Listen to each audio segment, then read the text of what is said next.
Neste terceiro bloco, daremos início ao estudo sobre a padaria espiritual, estudo que se estenderá até a videoaula da semana que vem. Então, a primeira parte, inicio já com um resumo do que foi o movimento. Então, nas esquinas da Praça do Ferreira existiam 4 quiosques, abrigando cafés e restaurantes. O Café Elegante ficava na esquina sudeste, o restaurante Iracema na esquina sudoeste, o Café do Comércio na esquina noroeste e o Café Java na esquina nordeste, em frente ao edifício da Caixa Econômica. Era o Café Java um ponto para as reuniões de um grupo de jovens que inicialmente era composto por Antônio Salles, Lopes Filho, Lívio Barreto, Ulisses Bezerra, Temístocle Machado e Tibúcio Freitas. Ali conversavam sobre literatura e, através das letras, protestavam contra a burguesia, o clero e tudo que fosse tradicional. Então eu trouxe aqui para vocês, gente, uma visão de como era o Café Java na época, não é?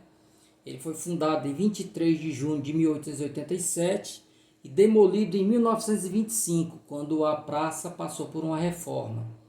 E aí nós temos também aí, um bilhetezinho, uma propaganda aí do Café e Restaurante Java. Então era exatamente aí que se reuniam esses jovens que iriam dar origem à padaria espiritual. Então foi ali que a ideia surgiu.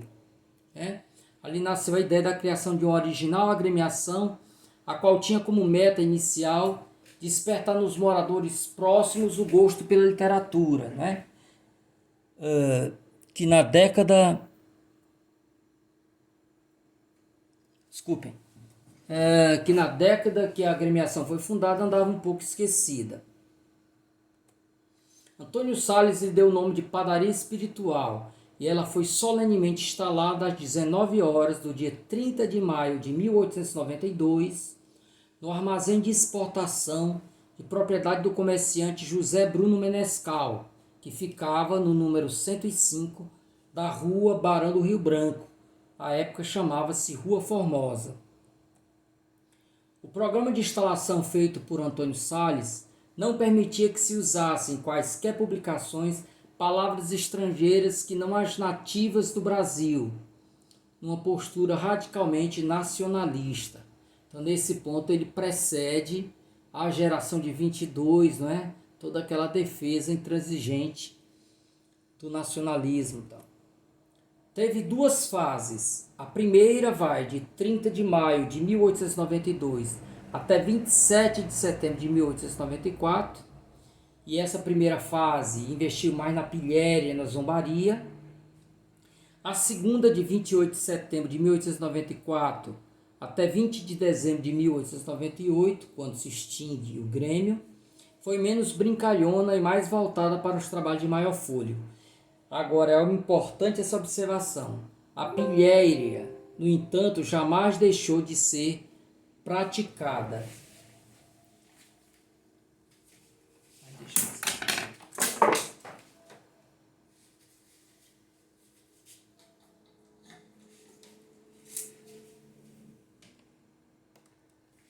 Ok?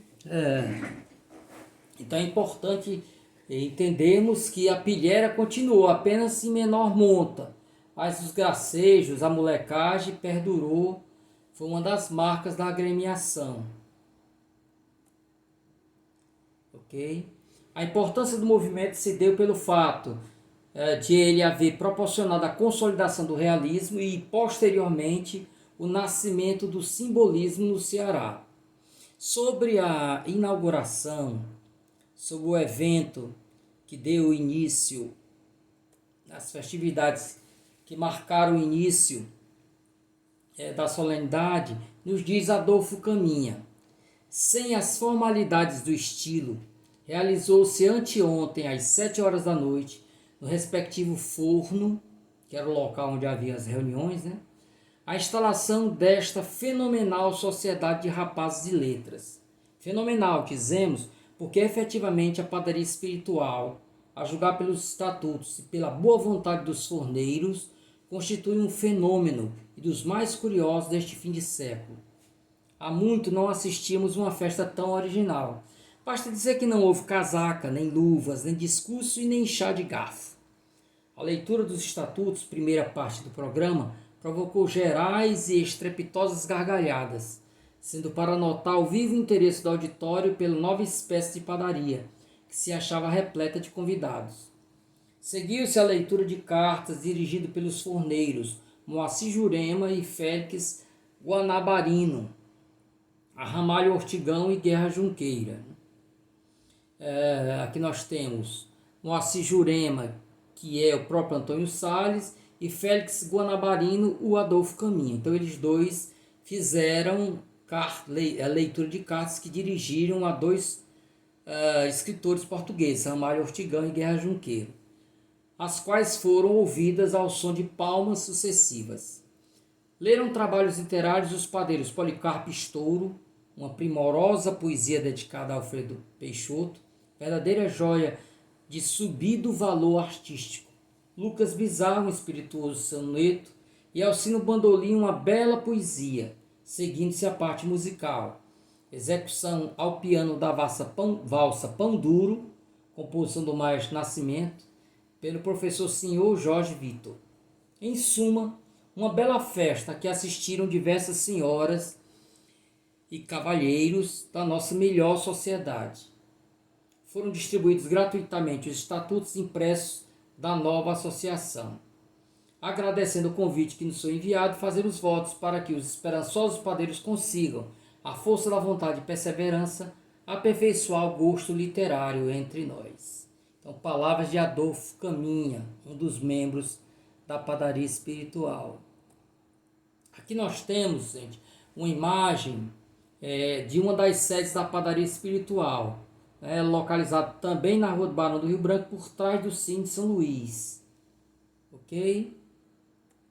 Então, os cargos da padaria, né? A Padaria Espiritual, seguindo, estendendo o seu nome, procurou promover o Pão do Espírito, né? Que foi o nome do jornal, o Pão. E o presidente da instituição chamava-se Padeiro Mó, os secretários do Padeiro Mó chamavam-se forneiros, o forno era a sede do grupo, né? O pão, o alimento para o espírito, era o jornal do grupo, os padeiros, membros do grupo, a gaveta era o tesoureiro e as fornadas eram as reuniões do grupo. E aqui o já citado estatuto, né? Os estatutos da Padaria Espiritual, que foram distribuídos, né, no dia da instalação da agremiação e que foram lidos entre gargalhadas. É claro que eu não vou ler, são mais de 40 itens, né? Eu trouxe todos para vocês aqui, mas eu selecionei apenas alguns que estão aí em vermelho para fazer um breve comentário, né? Então, o primeiro estatuto diz o seguinte: fica organizada nesta cidade de Fortaleza, capital da Terra da Luz, antigo Ceará Grande, uma sociedade de rapazes de letras e artes, denominada Padaria Espiritual, cujo fim é fornecer pão de espírito aos sócios em particular e aos povos em geral. Então observe que é de letras e artes, é uma sociedade que vai para além da letra. E de fato, além de escritores, participaram um pintor e alguns músicos participaram da agremiação.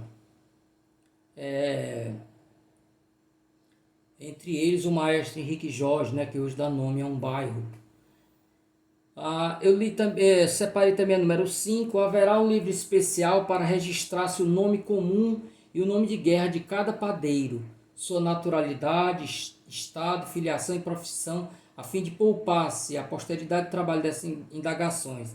Então, infelizmente, esse livro não foi encontrado, que seria de grande interesse para os pesquisadores da literatura cearense, né?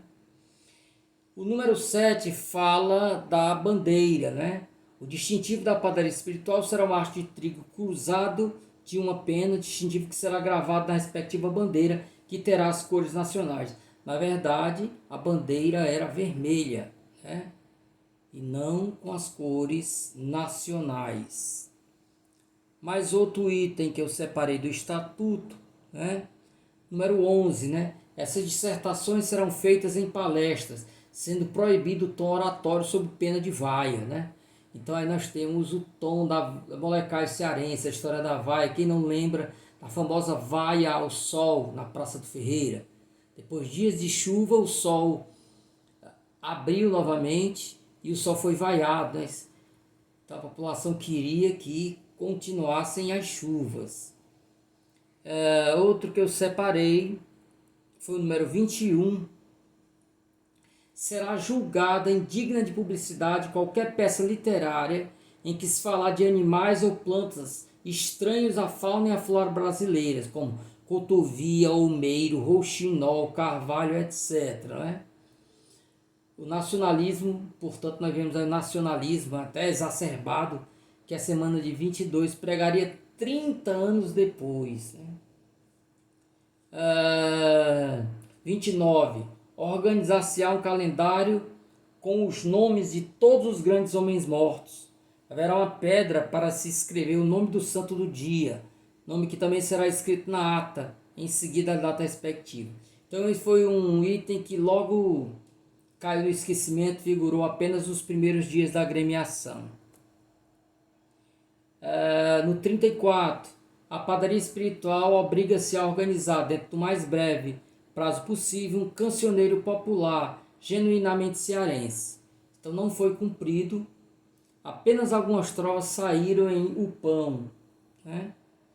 O número 36 é interessante, a padaria tratará de angariar documentos para um livro contendo as aventuras do célebre e extraordinário Padre Verdeixa. Não foi cumprido.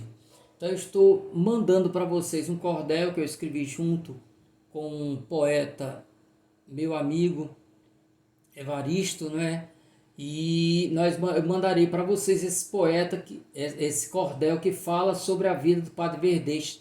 Vocês vão ver como é uma figura realmente incrível, praticamente de ficção. O 41 eu trouxe por conta aí de algo datado, uma expressão que se usava na época e que hoje certamente ninguém consegue decifrar, né? A padaria declara desde já guerra de morte ao Bendegó do Cassino. O Bendegó foi um meteorito que caiu na Bahia. O Cassino funcionou no passeio público. Os padeiros se referiam ao Cassino como Bendegó, pelo fato de haver a obra vultosa surgido de modo inesperado, como que vinda do céu. No 45, empregar-se-ão todos os meios de compelir Manecoco a terminar o serviço da Avenida Ferreira. Manecoco era o dono do Café Java, o nome dele verdadeiro era Manuel Pereira dos Santos, uma figura muito popular. Ele não tinha estudos, né? Mas era muito querido, muito falante, né? Vestia-se a rigor, embora não usasse gravata. Há toda uma história em torno dessa figura muito interessante chamada Maneco, ok? Então aí nós temos os 48 itens do estatuto da padaria espiritual, que termina dizendo: amassado e assado na padaria espiritual aos 30 de maio de 1892, seguem a assinatura dos padeiros presentes em número de 18, faltando, portanto, 2 assinaturas. Né? Não consegui encontrar quais foram as 2 assinaturas que faltaram. Portanto, aqui está claro que a padaria espiritual teve início com 20 sócios. Né? Aqui eu trouxe, antes de falar desses 20 sócios fundadores, eu trouxe 2 molecagens dos padeiros. São várias, mas eu selecionei essas 2 aqui. A primeira, de certa feita, Lopes Filho convidaram os colegas para uma feijoada em Mudubim, casa de seus familiares. Os padeiros chegaram à estação de ferro de Fortaleza empunhando um gigantesco pão de 3 metros de comprimento por 1 palmo de largura. Todos vestidos com ternos de flanela riscada, portando cartola e monóculo, ao som do violino de Carlos Vitor. Imagine-se o escândalo que causou na estação esse cortejo, e mais ainda em Modubim, onde toda a população veio para a rua ver-nos passar, relembra Antônio Salles. Mais um trecho engraçado. O terceiro número de O Pão, datado de 30 de outubro, foi um sucesso, pois já... nós estamos falando de 30 de outubro de 1892, né? O terceiro número de O Pão, datado de 30 de outubro, foi um sucesso, pois já às 10 horas da manhã se tinha esgotado sua edição de 2.496 exemplares. Somente 2 burgueses se recusaram a adquirir esse terceiro número. Um por ser analfabeto, outro por estar mais preocupado com suas irritantes hemorroidas. Então aí são outros, vocês vão encontrar lendo sobre a padaria, muitos desses episódios assim, diria até bizarros, né? Então aqui nós temos os 20 fundadores da padaria com os seus pseudônimos, tá? Não vou ler todos, vou ler apenas alguns aí. Jovino Guedes, Venceslau Tupiniquim, Antônio Salles, Moacir Jurema, nós temos aí Carlos Vitor Alcino Bandolim, porque ele era músico, né? Nós temos aí Manuel Sabino Batista, chamado Sátiro Alegrete, Henrique Jorge, que foi também músico, Sarazate Mirim, né? Lívio Barreto, Lucas Bizarro, tinha uns nomes bastante engraçados, Adolfo Caminha, como já citei, Félix Guanabarino, né? E por aí vai, ok? Então esses foram os 20 que deram início, depois foram entrando outros foram saindo também, né? Os membros que entraram a partir de 1984. Então nós temos alguns aí, vou citar apenas alguns. O Rodolfo Teófilo, chamava-se Marcos Serrano. Antônio Bezerra, que nós já conhecemos, poeta abolicionista, adotou o nome de André Carnaúba. Nós temos aí também o X de Castro, né? Xavier de Castro, que era o Bento Pesqueiro, Eduardo Saboia Braz Tubiba, e por aí vai, né? São esses nomes engraçados aí. Aqui nós temos todo o livro que se preza, que fala da padaria, nós temos essas duas fotos aí, né? Essa célebre foto, que nós temos vários membros aí. Esse que está bem no centro da foto, né? Um dos mais altos em pé, é o Rodolfo Teófilo, né? E o Antônio Salles está aí sentado, né? É um dos que estão sentados, é o primeiro, segundo, terceiro, quarto, né? O quarto aí que está com a mão levantada, aí é o Antônio Salles. Esta outra foto também costuma se ver bastante, né? Aí nós temos apenas 7. Então nós temos Álvaro Dias, Teófilo de Moura, José Brígido e Adolfo Caminha. Os que estão em pé aí atrás, os que estão sentados, Sabino Batista, Antônio Salles e Carlos Ferreira Lopes. Ok? Então, vou passar agora a trazer alguns comentários sobre o Pão, que era o jornalzinho, o jornal da padaria espiritual. Aí vocês têm aí na ilustração um dos exemplares do Pão, né? O jornal que divulgava as ideias e as produções literárias dos membros da padaria espiritual chamou-se O Pão. O primeiro dos seus 36 números foi publicado em 1º de julho de 1892 e o último saiu em 31 de outubro de 1896. A publicação do Jornal da Padaria ocorreu com interrupções, uma de 2 anos entre o fim de 1892 e o início de 1895, e uma de 8 meses entre o fim de 1895 e a segunda metade de 1896. Aí poderia se acrescentar mais uma no primeiro ano de fundação, em 1892, você tem aí um intervalo de 2 meses. Aí Antônio Salles esteve doente e durante esse período, durante 2 meses, não foi publicado o jornalzinho já em 1892. Dessa forma, a distribuição dos 36 números das 3 fases do jornal deu-se da seguinte forma. A primeira fase, que vai de 10 de julho de 92 a 24 de dezembro de 92, teve apenas 6 números. A segunda fase, mais vigorosa, de 1º de janeiro de 95 a 15 de dezembro de 95, 24 números. E a terceira fase, de 15 de agosto de 96 a 31 de 10 de 96, mais 6 números. Inicialmente o jornal era rodado na tipografia O Operário, localizado na rua Barão do Rio Branco, número 131.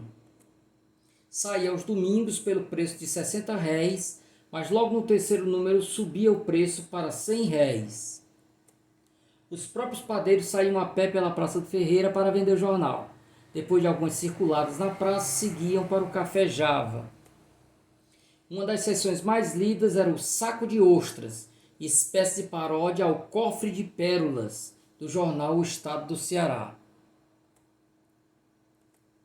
No jornal, os membros da agremiação publicavam trovas e sonetos, pensamentos, pequenas crônicas.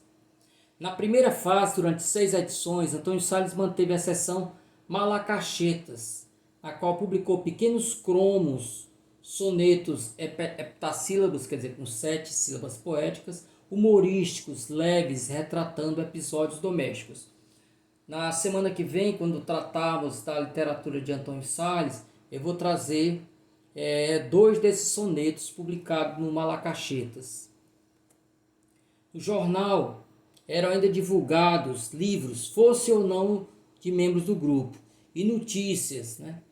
Essas notícias aí incluíam aniversários e falecimentos de padeiros. Falava-se também de festas comemorativas, uma delas foi a da entrega do título de padeiro-mor honorário, quer dizer, ele foi um padeiro-mor de maneira honrosa, né, como honra, um título de honra. A Juvenal Galeno, em 27 de setembro, aí tá errado, viu, gente? 1895, eu vou consertar depois aí essa data, 1895, não 1985. Segundo Antônio Salles, o motivo da falência do periódico foi caquexia pecuniária, quer dizer, falta de investimento, dinheiro para investir. Ok? Aqui ele fala sobre o surgimento do pão, né? Numa bela manhã de julho do ano da graça de 1892, o forno surgia aos olhos da população do forte embandeirado, florido, pimpão e ruidoso, como um viveiro de periquitos. Foguetes esfuracavam o azul e uma banda de música tauteava polcas alegres. Os passantes paravam à nossa porta e tudo quanto era janela da Rua Formosa apinhava-se de pessoas de todos os sexos e idades. Alguma coisa de extraordinário se passava no forno. Curiosos acotovelavam-se a perguntar que diabo seria aquilo. Dentro em pouco rasgava-se o mistério aos gritos estridentes de meninos que apregoavam o pão, cuja edição esgotou-se dentro de poucas horas. Devemos confessar que essa folha era menos o veículo literário da padaria do que uma válvula para a pilhéria petulante que se fazia lá dentro. Ainda conseguiu-se publicar 6 números do pão, que veio afinal a morrer de caquexia pecuniária. Então, na verdade, ele se refere aí ao primeiro ano, né? Porque, na verdade, foram 36 o número de... É bom que se diga que Antônio Salles, ele viaja para o Rio, então ele deixa a padaria espiritual devido à sua transferência para o Rio de Janeiro, né? Então, para além dos 36 números do pão, a padaria espiritual nos legou várias obras de relevo da literatura cearense, entre as quais cabem ser citadas Fantos, de Lopes Filho, de 1893, é obra inclusive que dá início ao simbolismo no Ceará, Versos, de Antônio de Castro, de 1894, Flocos, de Sabino Batista, de 1894, Contos do Ceará, de Eduardo Saboia, de 1894. Cromos, de Xavier de Castro, que se assinava sempre X ponto mesmo, né? De 1895. Trovas do Norte, de Antônio Salles, também de 95. As obras foram organizadas em ordem cronológica. Dolentes, de Lívio Barreto, de 1897. Marinhas, de Antônio de Castro, de 1897. Maria Rita, de Rodolfo Teófilo, também de 97. E Perfis Sertanejo, de José Carvalho, de 1897. Então, com esta primeira passagem, nós encerramos a nossa sexta videoaula, que terá seguimento na semana que vem, tratando ainda da padaria espiritual. Então, desejo a todos vocês bons estudos e até a próxima videoaula.